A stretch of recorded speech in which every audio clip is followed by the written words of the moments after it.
So we'll go ahead and get started. And I see that we are already introducing ourselves in the chat, which is perfect. Want to make sure that you are in the right place. Today we are really going to be thinking about how do we add teacher and student voice into the selection process for instructional materials. My name is Cristina Strunk, and I am based out of Falls Church, Virginia, which is right outside of DC. I grew up in New Mexico and then began my teaching career in New Orleans, Louisiana, where I also started getting involved in curriculum, thinking about what does high quality curriculum mean? What does it look like to support teachers and teams in implementing high quality curriculum? And then moved to DC to continue teaching and become an instructional coach and think about curriculum reviews as part of a larger process. So I'm really excited to be here with you all today. And if you all can just take a minute, if you haven't already, to share your name, district, and role in the chat, and feel free to share your location too. It's really exciting to see that we have a lot of folks from all over. Tammy, I just came from Idaho. I was in Boise for another work trip, and Idaho is an incredibly beautiful state. Glad that you are joining.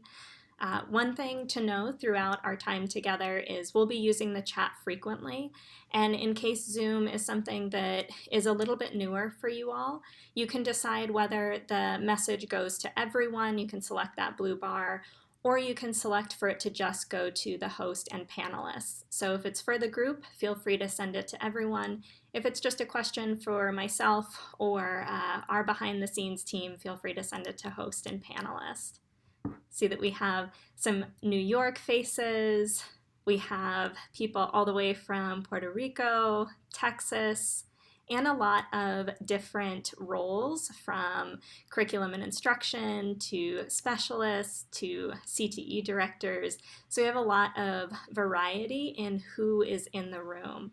And I encourage you, as we go through this time together, that you share your individual context. What are some of the questions and barriers that you all are facing as you think about instructional materials and adding student and teacher voice? So I'll be monitoring the chat throughout. Again, feel free to add any questions as we go through or things that are resonating with you. We'll be using that quite frequently. A little bit about education elements. We work with school districts all over the United States and all over the world to think about what are the central challenges that they're facing and what are the key ingredients in finding new solutions. So you'll see that we have had a broad impact, and a lot of our work comes from repeat clients. So working on one project and then thinking about moving to the next. We want to make sure that anytime that we are working with a district that this is a real partnership. And today we're going to continue to talk about how we build that stakeholder engagement. What our work looks like overall is really nested in this responsive ecosystem. So we work to think about the classroom level, think about supporting leaders, teams, organizations, and practices. Today we'll be really focused on responsive organization and responsive tools as we think about not only instructional materials, but also the cycle that we can build for stakeholder engagement. The way that we'll spend our time together today, just so that you have a little bit of a roadmap, is spending some time at the beginning setting context about high quality materials, what an adoption cycle can look like, and what we mean when we say stakeholder engagement. Then we'll think about, given the selection cycle, what are some opportunities along the way that we can specifically embed teacher and student voice? We'll also bring in family voice to specific portions of the cycle as well. We know that they're a really important stakeholder. And then we'll close out with some discussion and next steps. And our goal is that during this time together, this is really a chance for us to share some insights and strategies across a curriculum review cycle, that we'll be sharing some resources that you can explore later on, and also that this is really a space to collaborate. I know with this setup of a webinar that the chat is really the space where we will be able to collaborate, and that has been really exciting in the past to see people asking questions, others offering ideas. So this is really a space for you to add your expertise as well. One note just about these slides and resources, we'll be sharing them out with you after the webinar in a follow-up email, so feel free to find a space to take notes, whether that's on paper or pulling up a document on your computer, but just know that we'll be sharing those slides after our session today. Want to begin by just seeing what brought you to our time together today. So if you can take a moment to add to the chat, what are you hoping to get out of our time together? It could be a specific problem that you are trying to solve, or maybe something that you're really interested in, but especially given the diversity of perspectives, roles, and regions that we have on our webinar today, I want to just see what's brought you to this space. Excellent. Seeing specifically student input on program selection, building teacher and student engagement. Maybe you're in an adoption cycle and want to make sure that you're adding in these pieces.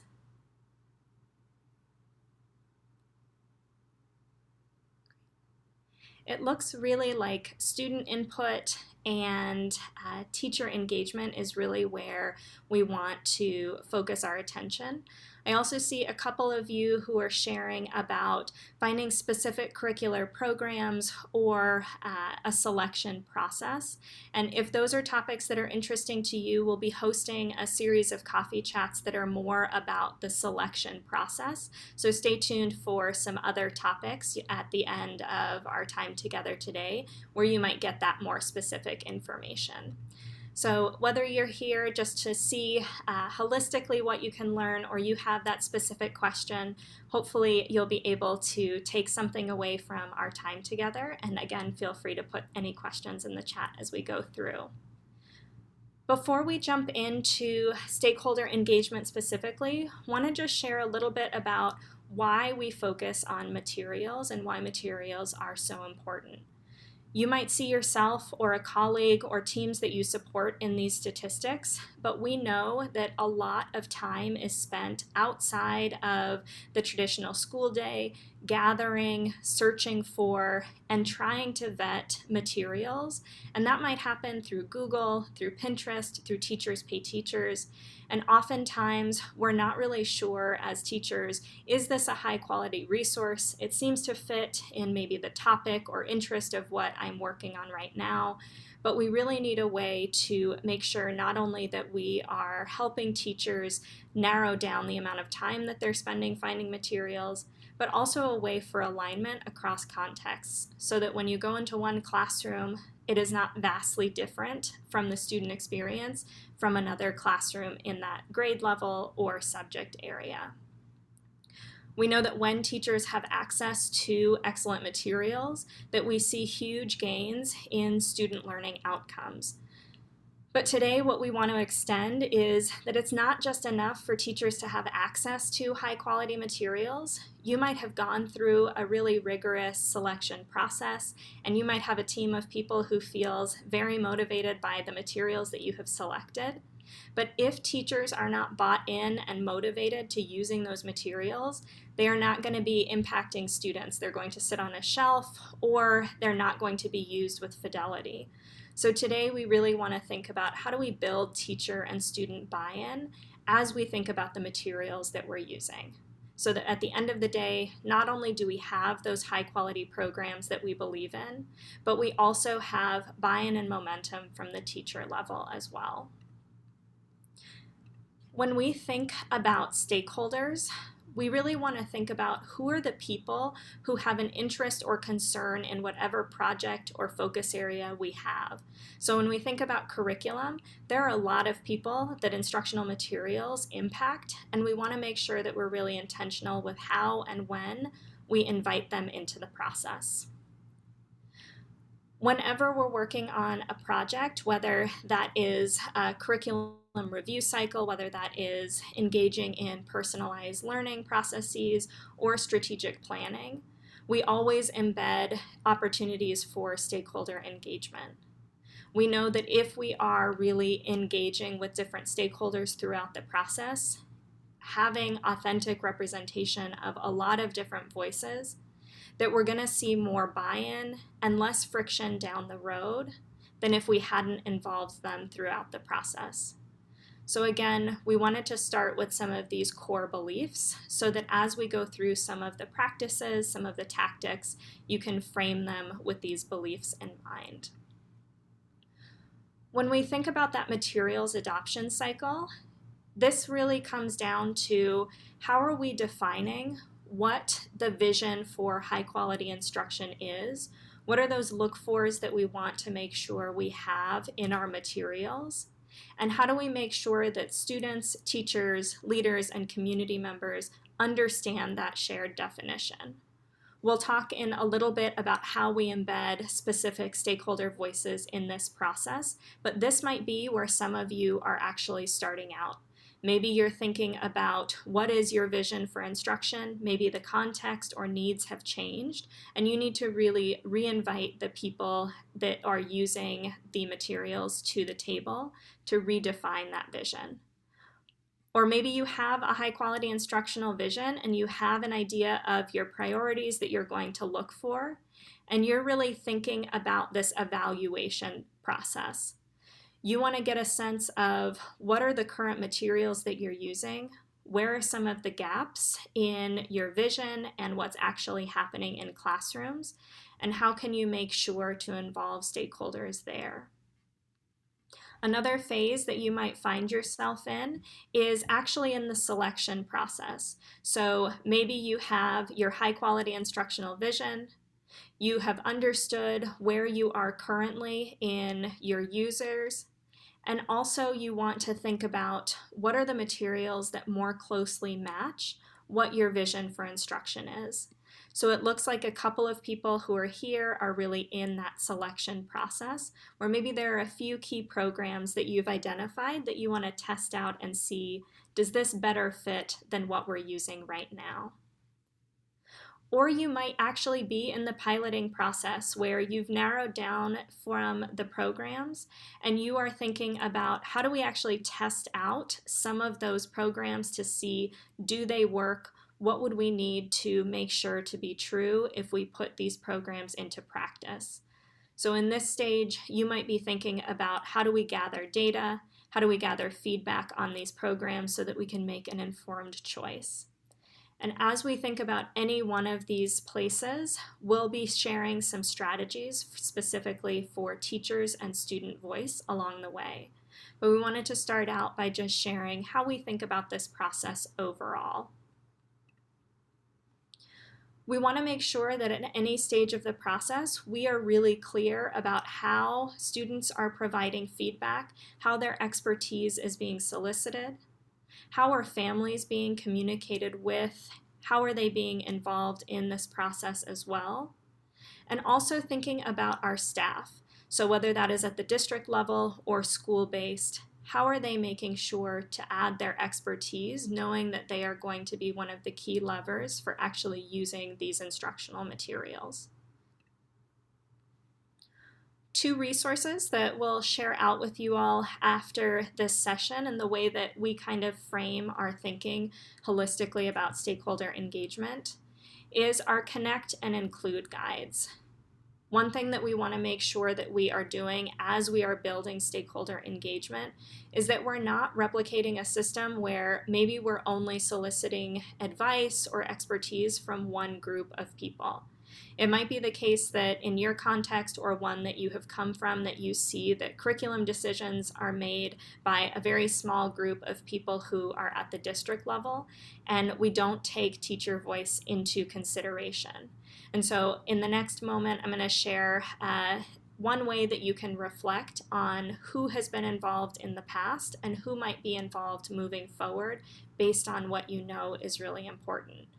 But again, we want to make sure that as we are including different voices, that we're being really intentional about how we include them, when, and why. So one thing that we often do as we are starting a project is think about this context for engagement along interest and influence levels. So this is a way to think about all of those people who are impacted by curriculum and what is their level of interest and influence in the process overall. Depending on where people fall on this category, might impact how you communicate with them, what stage of the process you bring them into. So for instance, if you have a group of stakeholders that has high influence but maybe low interest, maybe this is your school board or maybe it is family groups depending on what context you're in, this might be a space where you bring those stakeholders in so that you can communicate big ideas. Maybe you're sharing what's going well and some of those barriers that you're trying to solve, but really keeping that communication high level and short, knowing that they're not the day-to-day users. But when we think about a group that is really high influence and high interest, maybe this is your teachers who are going to be using these materials, maybe it is district leadership or a specific adoption committee. This is the group that you really want to make sure you are involving as partners throughout multiple stages of the process. So this is a group that you can come to gather expertise, to be really strategic about how you bring that group in. Then when we think about low influence and low interest, maybe this is a group like the business community who might have an interest in seeing what curriculum is available or the skills that come out of a particular curriculum because they promote college and career-ready skills. But this might be a way that you are engaging lightly with that particular group, but just checking in to see, are there people that you might want to be monitoring a little bit more closely in case their interest changes. The last category that we can think about is this low influence but high interest. So maybe it's the case that in the past, students haven't had a high level of influence in curriculum adoption processes, but maybe they are really interested in making sure that the work that they're doing is highly engaging or meaningful for their lives. So this is something that we can really think about. How do we engage this group that maybe traditionally hasn't had a lot of influence? Maybe there are specific questions, topics, or areas that you want to solicit their expertise in, but they don't go through the same decision-making process as someone who is in this category up here. So this might be what your matrix of interest and influence looks like. So at the beginning of any stage of the process, you might take a step back and think about who are the stakeholders that we have at the table, who do we want to involve, and how do we want to make sure they are involved along the way? Should it be a high level of engagement or a lower level of engagement? And this type of activity can be helpful for really setting the stage for that experience. So I want to pause here to make sure that we add some additional voices into the room. You can add to the chat, who has traditionally been involved in curriculum decisions in your context? And as you think about new voices, maybe along that matrix of influence and interest, who are new voices that you might want to involve or gather expertise from moving forward? So we'll take a minute or two to add to the chat.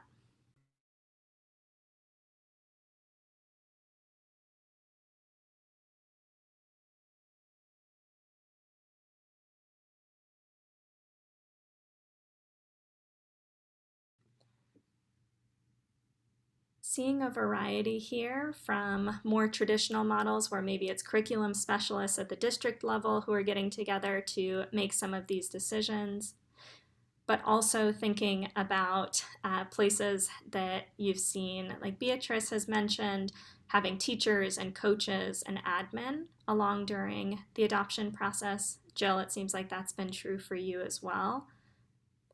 But that what we're really working towards, like David named, is having all stakeholders involved, and seeing that in the future, wanting to make sure that students are more a part of this process. So hopefully this is a space where you can pick up some ideas of how students might be involved. Also thinking about parents as well seems to be something that's resonating in the chat. Great. Thank you all for adding your expertise and your context here. Feel free to continue adding in what this has looked like and what you want it to look like moving forward. So in our first phase, when we're thinking about that define portion of our selection cycle, we know that curriculum does not exist just as a set of materials, that we want to think about materials as really guiding the student learning experience, that we also want to make sure that we're building in systems and structures for there to be alignment, both vertically and horizontally, that it's really standards aligned, and that it matches the priorities of your grade level and your content area. And we also want to make sure that within instructional materials that there are support structures, which is why the people who are naming administrators, leaders, coaches as part of this process, this might be the level that they come in at, that we can't just have the high quality materials that match our priorities and our vision, but we also need that support structure so that teachers can actually use those materials with fidelity and feel really powerful using those materials, knowing that that's what's best for students within their content area. We also want to make sure that we're building a system where there is progress monitoring and accountability. So we don't just choose a set of materials and then walk away, but making sure that we are having frequent moments where we come together and say, is this still working? What new needs are arising? And all of our materials should be through these 4 lenses. So as you're building the definition of what high quality materials look like, what high quality instruction looks like, these might be spaces that you come to and review. Something to consider is, how are you soliciting feedback from teachers and students about what this currently looks like? So sending out a survey for students to get an understanding of what is true for all students in 3rd grade ELA, or the same for teachers, to make sure that you have that shared definition and understanding of how people think of instruction at the current moment. So again, we're really focused on that define phase. And this instructional vision in this phase can really help guide and be a critical lens for what materials you pick later on. Sometimes what we see in districts is wanting to move to adopting a particular program without having a clear instructional vision, and making sure that you have a clear understanding of your look-fors, of what your priorities are moving forward, creates that opportunity for common language and buy-in from the very beginning. So again, we want to make sure that in this define phase, we're building that shared understanding, that critical lens that we can use throughout the entire process. So as we think about involving students and teachers, this might be a space where you are inviting the people who are on the project team, who are on maybe that selection committee, or maybe people who are just interested in curriculum adoption in general, to shadow a student or a teacher or maybe a family to see their current experience within that particular content area. So this might be as short as 45 minutes for a particular class, or it might be following a student for an entire day, seeing what does the instructional vision look like when it's actually brought to life in a student's day. You could also bring a larger group together, like a town hall, asking questions about your current instructional vision to see what's really important to the community, and making sure that you're gathering that data about that shared understanding of what we want instruction to look like. So these are two smaller strategies that you might use for both students, families, and larger groups. And there's more details about each of those in our Connect and Include guides if this feels like the right move for you in that particular stage of the process. As we think about that evaluation phase, again, this is where once you have that shared vision and you've come to an understanding of what are the priorities that you want to make sure are coming to life through your instructional materials, thinking about what materials you're actually using. So building an understanding of the current state will involve teacher voice and student voice. You can't get an accurate picture of what current use looks like if you don't talk to those voices, and you want to make sure that during this process you have a way to actually gather those materials. So a couple of ways that you might embed student voice and teacher voice here is hosting something like a focus group or sharing out a targeted survey so that you are able to have small group conversations. You might have a focus group with first grade math teachers. You might have a focus group with paraprofessionals, with students. All of these are ways for you to gather information about what that group's current experience is like. One thing to keep in mind is thinking about how do we make sure that we're keeping track of the information and sharing insights back out with the community.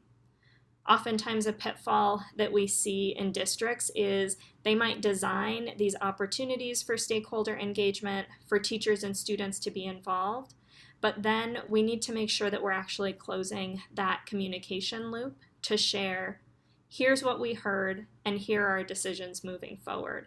So once you've hosted a focus group or sent out a targeted survey, making sure that you're sharing out what did you see, what were some of those larger trends, can be really important.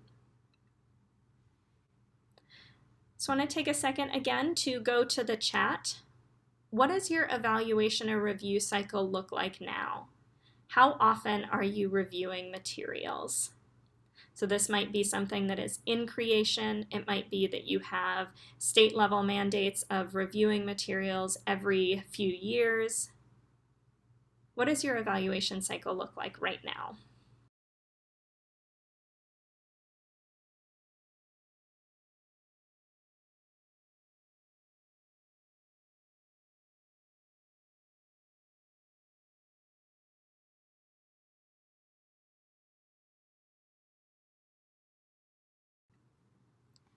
I'm curious to hear, for those of you who have a more frequent cycle like yearly, is that for all subject areas, all grade levels? Is it certain focus year or for certain focus areas for certain years? What are some of the details of that review cycle? Yep, so seeing all grades are reviewed yearly. There might be triggering events like Jill and David are sharing that maybe you have an overall cycle, but if there are new standards or data that's compelling you to take a closer look at a particular area, that you might do that as well. For those of you who have longer adoption cycles, this might be something to consider of how are you gathering more frequent data between those cycles so that you can make informed choices later on. Yep. And there might be some of you who are actually in the process of building a cycle. I'm glad that we have some people from the same district able to join, building some collaboration. So as you all are thinking about the selection process, that part of our adoption cycle where you have understood what your curriculum priorities are through this shared vision. You've also thought about what is the current use, what are the things that are going well, what are some of the gaps that we're seeing. This is the stage where you are thinking about what are the programs outside of what we are already using, or maybe including some that people have tested out. that we want to make sure we are trying to see, do we want to fully commit to adopting these programs? So this is a place where you might think about some new learning experiences, some alignment sessions that you are building with teachers. But again, exploring those programs in order to make a decision about which programs you are going to include to actually try out. So as you think about this selection portion, this might be a space where you are thinking about who is on that selection team. Maybe you have done something like that impact and influence matrix to think about who are you starting to solicit to be a part of the team. But we also know, as someone named in the chat, that this is a highly complex and intense process. Choosing new materials has a lot of moving pieces, and you might want to think specifically about how you have different teams who are leading different portions of the work. One way that we've seen this be really powerful is having a few people, 1 to 3 we usually see depending on the size of the district and the type of materials that are being reviewed. You might have several project lead teams if you're reviewing all content areas and all subject areas. But these are the people who are really responsible for the day-to-day management of the selection cycle. So they are coordinating focus groups, they are thinking about where are they gathering resources from, but they're really driving that process. But you also need to make sure that you have the pilot team. So thinking about making sure you involve teachers. This could be a way where you are bringing different teachers to explore specific programs, knowing their interests, knowing their strengths. This could be a way to build teacher leadership as well. But we want to make sure that there's also opportunities for that flexible engagement. So we've seen some really promising ideas here with an advisory team, where maybe you know that gathering ongoing student advice is really important, and that you have an advisory team that is made up specifically to gather insights from students across their usage and experience with those materials. Or maybe the advisory team is really thinking about the professional development that's needed for that particular program so that teachers feel really empowered in using it. So depending on the priorities that you've outlined in that define phase, that determines the work of these advisory teams. But again, as you're forming these teams, this is an opportunity for you to break down barriers that might have traditionally existed. So involving teachers maybe as the project lead, thinking about having teachers as part of the pilot team. Maybe you have students as part of the advisory team as they are sharing about what they're seeing, what they want to see as part of their classroom experience.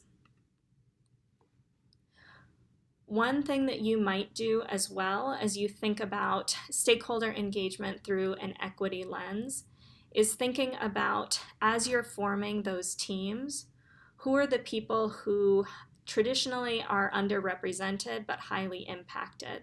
So if you want to think again along the lines of a matrix, this could be an activity that you all use on a project team, or if you are on one of those selection committees, that you bring this matrix to the team and think about who are the people who we've involved in the past, and how do we make sure that we are involving more folks who are underrepresented but highly impacted.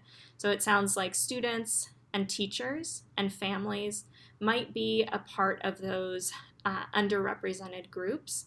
And we want to make sure that we're always going back to how can we add more of their insights throughout this process. When we get to that final stage of this exploration cycle, implement, what we really want to think about is how are we making sure that we are gathering experience, student voice, teacher voice, on what's actually working as we're piloting different programs. So this might be a space where you have student work samples. It might be a way that you have students who are on focus groups or sharing out on panels what they really liked, what they didn't like about the curriculum, how much did it match up to your curriculum priorities that you defined here. But again, we're going to share a couple of different strategies for this phase as well.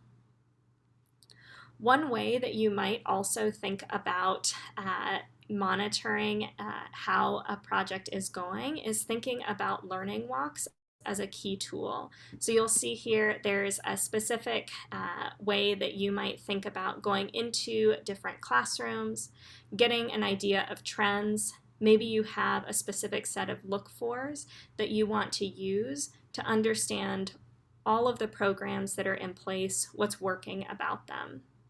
What we see be really impactful as learning walks, as one of those ways to get stakeholder voice involved, is that these are really a space to see high-level trends, that you have a given set of look-fors based on your curriculum priorities. You'll see here, if we were going on a learning walk for personalized learning, this might be what the look-fors are looking like if you wanted to see an example of a template. But that these are really a space where you are able to see what might be needed for teachers, students, and leaders in a particular program that you're trying out.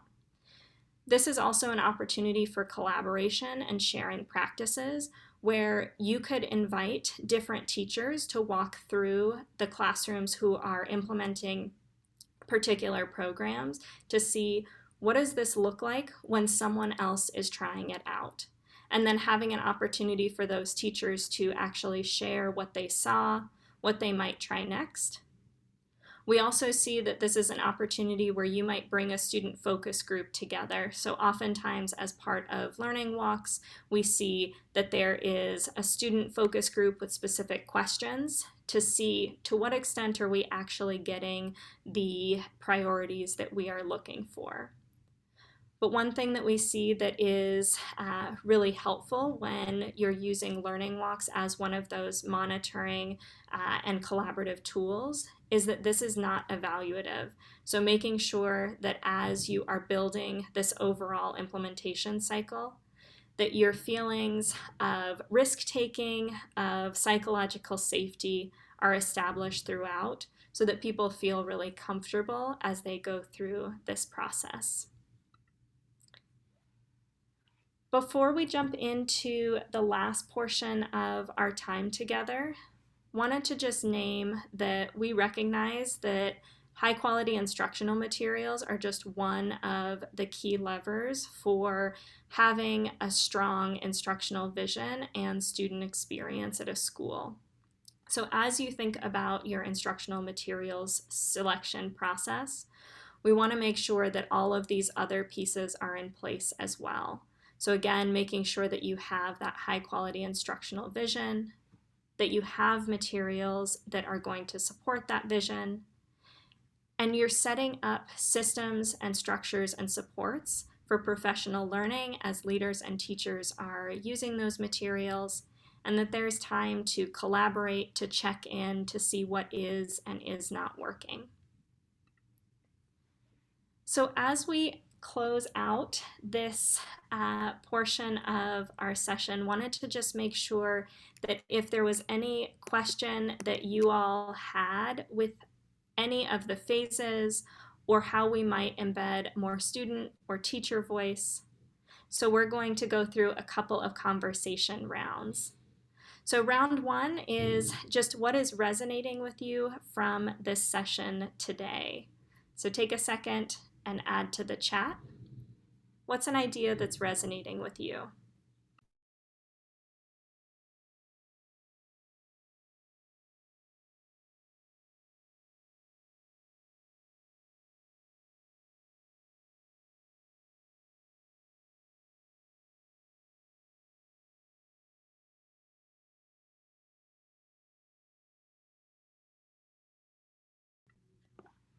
Seeing a couple of specific practices like learning walks might be something that you are interested in trying out. Adding in more parent and family perspective.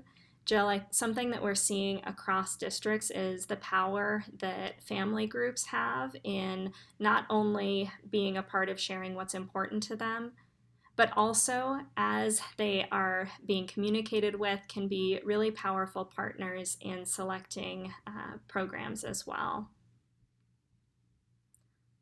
Corinne, seeing some of those specific tactics, shadowing a student. Yep. These are some vehicles for engaging stakeholders. Lynn, thank you for naming that.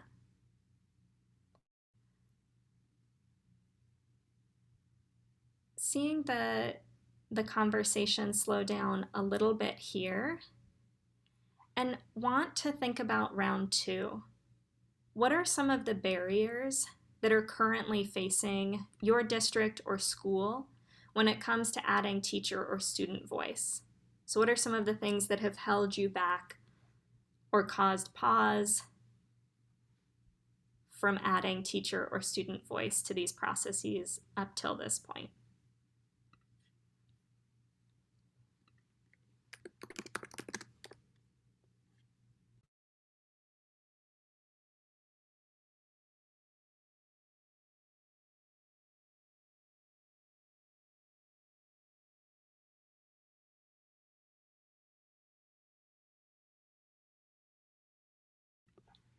Emily, we definitely see time as a big barrier, making sure that people really understand the materials and also the supporting knowledge, skills, and resources that are involved in actually trying that out. Yeah, Francis, seeing not only is time important, but also people have so many different directions that they are being pulled from.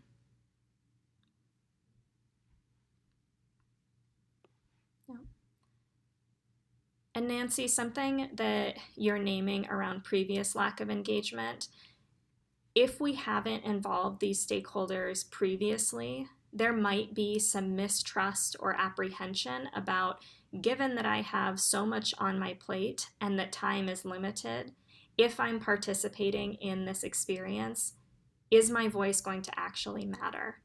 And so as you're going through adding student voice, adding teacher voice, being really intentional about how you continue to involve them so that it doesn't just feel like a one and done experience can be really important too. Yeah. Corinne, as you're sharing about teachers feeling like they don't have time to be involved, as you think about maybe some of those teaming structures, one thing that we've seen is thinking about if you form those teams over the summer or in the previous school year, there might be some flexibility in using professional development days to bring that team together, using existing structures like CLTs or PLCs, making sure that you're trying as much as possible to honor the time that you already have created to make it easier for teachers or students to participate. And also, like you were saying, having that direct connection between participating here and your professional goals. So the last question is the third. What are your goals for curriculum in the future? So thinking about what was resonating with you, what are some barriers, what are your goals for curriculum in the future? This is where we will close out our conversation rounds. What are your goals?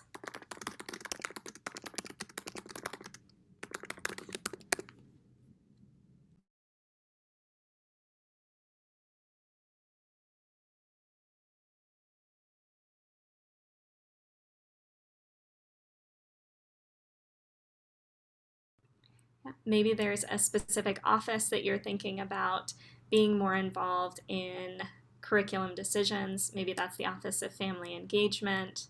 Maybe it's a specific priority that you want to embed in that definition phase, like personalization. What else might be a goal?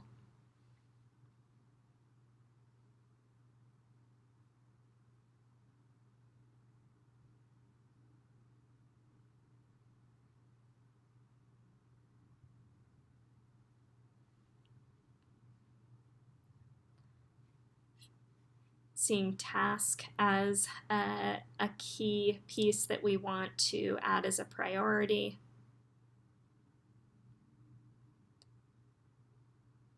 And maybe some of those structural changes so that these cycles really reflect diverse thinking and ideas, and that they are living and breathing in the school. Thank you for naming that, Lynn. So, as you all are thinking about what you hope to be true for the future, and maybe taking some of the tactics or ideas that we shared today, we want to just share a couple of additional opportunities that you might have if you want to continue to learn and grow with us. There are a few additional webinars in May and June. So one on May 18th specifically about stakeholder engagement overall, and then one on June 21st on strategic planning, so thinking about those larger processes. And again, you can register for that on the website. And we also are hosting a series of coffee chats, and we have an in-person academy specifically focused on curriculum, on those phases of implementation, and also setting an instructional vision and the supports and structures for high quality materials. So if you want to participate virtually in one of those coffee chats, that registration link is on the left. And if you're interested in an in-person learning experience, we're hosting that in-person academy on Tuesday, June 28th in Ossining, New York, where we'll share some client stories. We're hosting that with our partner Xanadu. So we'll also be thinking about adding local relevance to curriculum materials and making sure that we're adding those personalized experiences for students and teachers. So thank you all so much for joining today and spending some time sharing your insights and hearing some strategies. We'll share these slides and all of the linked resources in our follow-up email, but it's been really wonderful spending the morning or afternoon with you depending on where you're tuning in from. So thank you, everyone.